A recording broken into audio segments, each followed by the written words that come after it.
are now in the Black Box with Spider Loke, Most Easty, aka BJ Keyway, and the Google Gang. Let's go! Listen. Gratitude is the attitude. Show is a blessing. To be back in the Black Box. Black Box. Relax, roll up as we randomly react to content in these YouTube streets. Yeah. It's time for R&R. Like with that puzzle. Big shout out to my SPI, Spotter Low. You know, I'm in the Black Box. Had to come through, tap in, show love one time. Yeah, y'all make sure y'all subscribe. Stay tuned. All that. The constant, consistent, continuous content creation campaign continues. We have Respectable Rats channel this time as we sell the 7 C's. And y'all seen the title, BK Barbie, Rollin Harlem 30's. You see what happened. With no further ado, let's see what Miss Thumbs has been up to.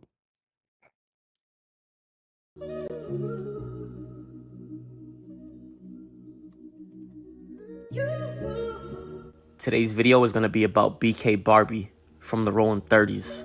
We're going to break down how she's accused of killing somebody 1 hour after a Rollin 30 member was shot, how she was only 16 at the time of the murder, and we're also going to break down how the Rollin 30's planned on killing her after it.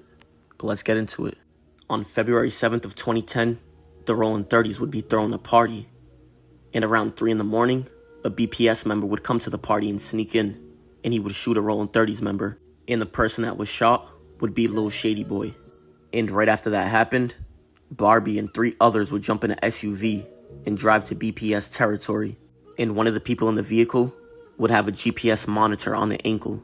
They would get there around 4:30 in the morning, and they would see 2 people walking, and even though they were not from BPS, they would still stop and ask them where they were from, because one of the dudes would have on red clothes, red chucks, and he would be wearing a St. Louis Cardinals hat. And even though the Black P Stones originated in Chicago, in Los Angeles they're Bloods, and their main logo would be the St. Louis Cardinals hat.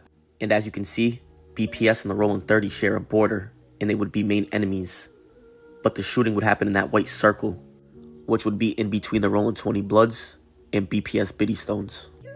Barbie and the 30's would then drive away and turn into an alley to where they would disappear. The 2 men who went by Jackson and Owens would continue to walk down the street, and that's when they would see 2 men and a woman pop out of nowhere. They would then ask the one in red, "Where you from?" Jackson, who was the one in red, would then show him his tattoos and say he don't bang. Barbie and the 2 others would then whisper and talk amongst themselves. Jackson, who was the one wearing red, would then turn around and try to walk away from them. That's when they would pull out a gun and shoot him in the back of the head. And when the man that he was with tried to run away, they would all shoot at him, and he would be shot in the forehead, but he would survive. And Barbie and the group of Rollin 30's would shoot at least 18 times at the pair. And the man who passed away, his name would be Darnell Jackson, and he was 22 years old at the time. This case would go cold for a little bit, but eventually somebody named Gene Palacios was arrested on an unrelated case, and he was also a member of the Rollin 30's.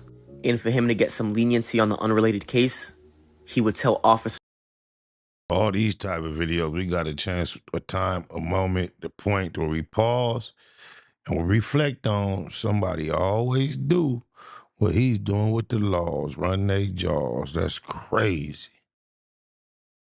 about the murder. He would tell officers that Allen arrived at his house at 11 o'clock in the morning that day. He would tell them that Allen arrived in a Chevy Traverse, and he told them that some Bloods snuck into a party and shot Lil Shady Boy. He would then tell him that him, Barbie, and 2 others went to the BPS hood to retaliate. He would then tell him that he seen the 2 men crossing the 10 freeway over the bridge and then followed them. He would then say that the street was a dead end, so they went to the back street and parked. And after Palacios gave that statement, they would arrest Allen for murder. He would be the first one that got arrested. And don't forget that he had an ankle monitor on that night. The police would then confront him about the GPS tracking information, and they would be able to place him at the party and near the shooting. But this is where things get tricky and messy, and it just shows the type of games that cops play sometimes. Because as we know, Gene Palacios, who was from Rollin 30's, would be arrested on an unrelated case, and he was giving up statements. But when the cops were interrogating Allen, they would tell him that somebody was talking to them about the shooting. But for some reason, they would show him a picture of Barbie. They wouldn't say Barbie was telling. They would just say that somebody was giving statements and then just put a picture of Barbie on the table. But even though the police didn't say it was Barbie and Alan had no proof, he would be overthinking and he would assume that it was Barbie that was telling. And at this time, Alan was one of the shot callers in the Rollin 30's. And unfortunately, the Rollin 30's would turn their back on Barbie. A few hours later, Alan would call a woman on the streets on a recorded jail call, and he would say they know everything. He would then tell the woman to tell Maxwell to do what he does to Barbie. But after a few days, Alan and Maxwell would speak to each other on the phone, and the call was being recorded. And during that phone call, Maxwell would ask Alan if he can do what he does to Barbie, pretty much trying to confirm that the information that the lady gave him was true, that Alan wanted him to do it. And Alan would respond, "All day, it's on my lead." Maxwell responded and said, "Say no more." Alan would then respond to him and say, "It's on your hands, do what you do." A gang expert would say that Alan, who was an older, well-respected member, was authorizing Maxwell to kill Barbie. But don't forget that Barbie was 16 at this time, and her co-defendants were all 24. But a few weeks after the first arrest, another co-defendant named Burton would be driving around with Palacios. So the people heard all that going on about a 16-year-old and they didn't protect her? That's crazy. I assume they didn't. Who was the informant, and he would drive by the scene and he would tell Palacios, "This is where we killed them Bloods." And around that time, Barbie was bragging about the retaliatory shooting to somebody named Laronisha, and she would tell the police about it. And for the last co-defendant, whose last name was Maxwell, this would be the one that was looking for Barbie. He would be arrested because he told somebody named Trayvon Francis that he just shot somebody in the head, and Trayvon Francis would tell the police. But a year after the murder, they would finally all be arrested, with Barbie being arrested on February 23rd of 2011. She was 17 at the time of her arrest, and they would all be hit with one count of murder and one count of attempt. They would all sit in the county for the next 4 years, and then trial would start in 2015. But during the opening statement, prosecution would play the second recording that they had of Alan telling Maxwell to take care of Barbie. They would play the recording in front of everybody in the courtroom, and that would be the first time that Barbie heard two dudes that she looked up to plan on killing her. But the evidence they had against them was strong. Let's not forget that Alan, who was the mastermind, would have an ankle monitor on at the time, and they would be tracking his every movement. They would also have statements from Gene Palacios, who was a member of the Rollin 30's, and he would tell officers that Alan arrived in his house in a Chevy Traverse, which would be the vehicle that they was looking for. He would also say that they gave him statements, like they went to the BPS hood, and they went to go retaliate. He would also tell officers that all 4 of them told him that they caught some Bloods. He would also tell them that they showed him where they killed the Bloods. And he would tell officers that Burton told him that they shot one person and the other got away. And don't forget they have recorded calls of Alan putting hits on Barbie. And even though Laronisha gave a statement to police saying that Barbie was bragging about the shooting, during trial, she would take it back or recant it and say what she told the police was not true.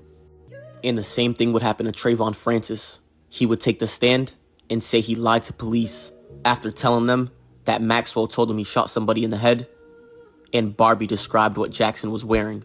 And Barbie's argument to that statement would be she was 16 years old at that time, and that her young age undermined any evidence that she was bragging about her involvement. But on May 8th of 2015, Barbie would take a plea deal, but they would reduce the murder to a voluntary manslaughter. And she would get 16 years, 6 years for the manslaughter and 10 years for the gun enhancement. And on that same day, Brandon Maxwell, who was the one that was looking for... She should be just getting out, about 31 and fine as a muff. Boy, I bet you she fine. Barbie would take a plea deal also, and they would reduce the murder to a voluntary manslaughter. And he would get 11 years, which would be the least out of everybody. And don't forget, he was one of the shooters, and he planned on killing Barbie. But 3 months later, on August 28th of 2015, Alan, who was the mastermind behind everything, would be found guilty, and he would be convicted by a jury. He was the only one that didn't take a plea deal. And even though they knew Alan was not the shooter, they knew that he drove them there. And even though he didn't step out the vehicle, he would get 40 years to life for the murder. As you can see, 25 years to life, but then underneath it says 40 because they would throw the enhancements. And then on the attempt, he would get 15 years to life on that. So a total of 55 years to life. And then 2 years after that, in 2017, the last co-defendant would take the same plea deal as the first two, which would be a voluntary manslaughter. And he would get 21 years in jail for that, 11 years for the manslaughter, and 10 years for the enhancement. But that's the story of BK Barbie from the Rollin 30's. And I appreciate y'all for tuning in. But comment, like, and subscribe. It's Respectable Rants.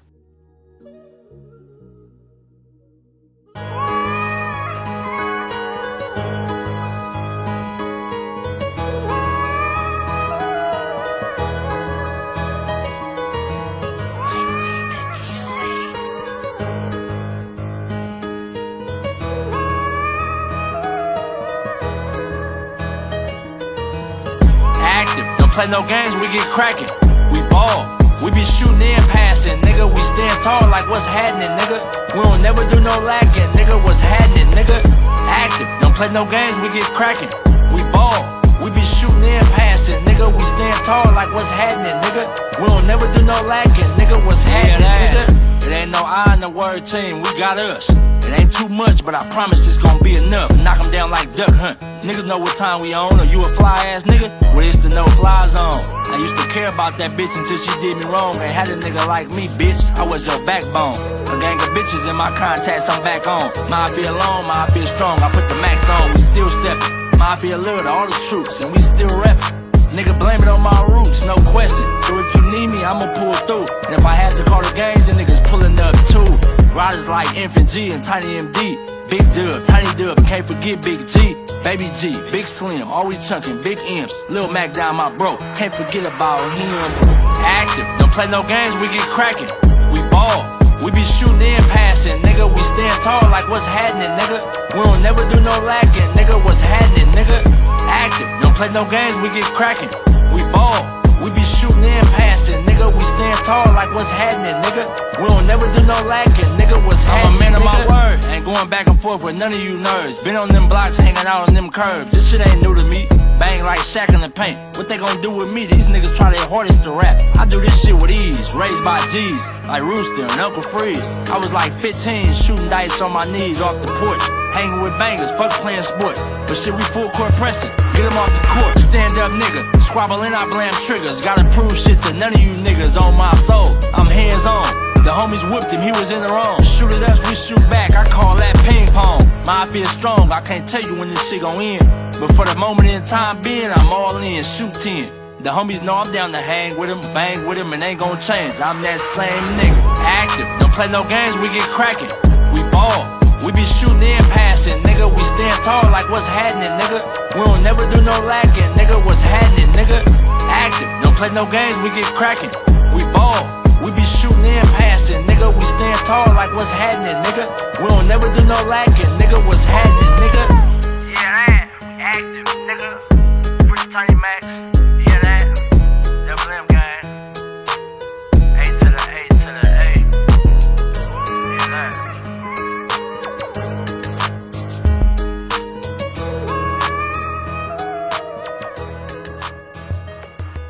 With that hustle. Big shout out to my nigga SPI, Spotter Low. You know I'm in the black box, had to come through, tap in, show love one time. Yeah, y'all make sure y'all subscribe. Stay tuned, all that. It's the homie cook-up boss, goddammit, Cub Low. And y'all tuning in to the Wake and Bake Show with goddammit the homeboy Spider Low. Here with SPI, the realest nigga in LA. Spider this bitch! My nigga is Spider Low.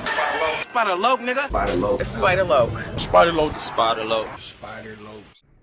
So Spider looks at me because we go back to the juvenile side of the county. What the fuck? My nigga. Spider Low. Spider Low. Shout out to SPI, that motherfucking nigga. Spider Low, Wake and Bake. Better keep it Google, nigga. Loke is in LA somewhere doing what he's doing. In the words of Spider Loke on my mama's mama. Spider Loke's gear. This is Bay Mac. Nate Blood, C-Mac. Shout out my Loke, Spider Loke, huh? Nate Blood on Hood. It's a beautiful world. You fight me? Fight, quit.